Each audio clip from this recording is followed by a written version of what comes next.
देख रहे हैं मीडिया श्रावस्ती न्यूज। श्रावस्ती जनपद में भगवान श्री कृष्ण जन्मोत्सव बड़े ही धूमधाम से मनाया गया। श्रावस्ती जनपद के अलग अलग स्थानों पर सभी मंदिरों में भगवान श्री कृष्ण की झांकी बड़े ही सुंदर ढंग से सजाया गया था। रात्रि 12 बजे भगवान का जन्म हुआ, जहां सोहर मंगल 4 गाए गए। श्रद्धालु भी भगवान श्री कृष्ण के जन्मोत्सव पर नाचे गाते दिखाई दिए। भगवान श्री कृष्ण के जन्म के बाद प्रसाद वितरण का कार्यक्रम भी हुआ। इस दौरान कोविड प्रोटोकॉल का पूरा ध्यान रखा गया। नंद घर आनंद भयो जय कन्हैया लाल की हाथी घोड़ा पाल की स्वर से सभी मंदिर गुंजायमान हो उठे। श्री कृष्ण जन्मोत्सव क्यों मनाया जाता है, आइए आपको बताते हैं इसका पूरा इतिहास। कंस जब अपनी बहन देवकी को रथ में बैठाकर अपने घर से उसकी ससुराल छोड़ने जा रहा था, तभी भविष्यवाणी हुई थी कि देवकी का जो 8वां संतान होगा वही तुम्हारा काल होगा। उसी समय कंस ने देवकी और वासुदेव को कारागार में डलवा दिया। कारागार में ही देवकी ने 7 संतान को जन्म दिया, लेकिन कंस ने एक एक करके 7 संतान को मार डाला था। इसका बदला लेने के लिए 8वीं संतान के रूप में भगवान श्री कृष्ण ने स्वयं जन्म लिया। तभी देवकी ने वासुदेव जी से कहा कि मेरी 8वीं संतान को बचा लीजिए, नहीं तो कंस इसे भी मार डालेगा। वासुदेव जी भगवान को लेकर जैसे ही मथुरा चले हैं, उसी समय काली घटाएं छा गई थी। तेज हवाओं के साथ बरसात होने लगी। बीच नदी की धारा में पहुंचते ही शेषनाग ने भगवान के ऊपर छत्र छाया कर लिया। गोकुल में नंद बाबा के घर माँ आदि शक्ति ने जन्म लिया था, जिनको वासुदेव जी मथुरा ले आए थे और भगवान को गोकुल में ही नंद बाबा के यहाँ छोड़ आए थे।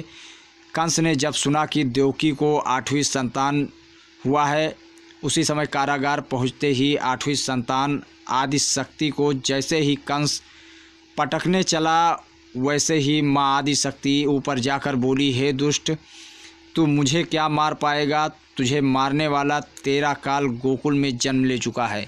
तो दोस्तों, ये पूरा श्री कृष्ण जन्मोत्सव का इतिहास है। भगवान ने पापियों का नाश करने के लिए, विनाश करने के लिए पृथ्वी लोक पे जन्म लिया था और कंस का वध किया। तो ये पूरा इतिहास है। श्रावस्ती जनपद के अलग अलग स्थानों पर भगवान का जन्मोत्सव बड़े ही धूमधाम से मनाया गया है।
सोनवने से भारी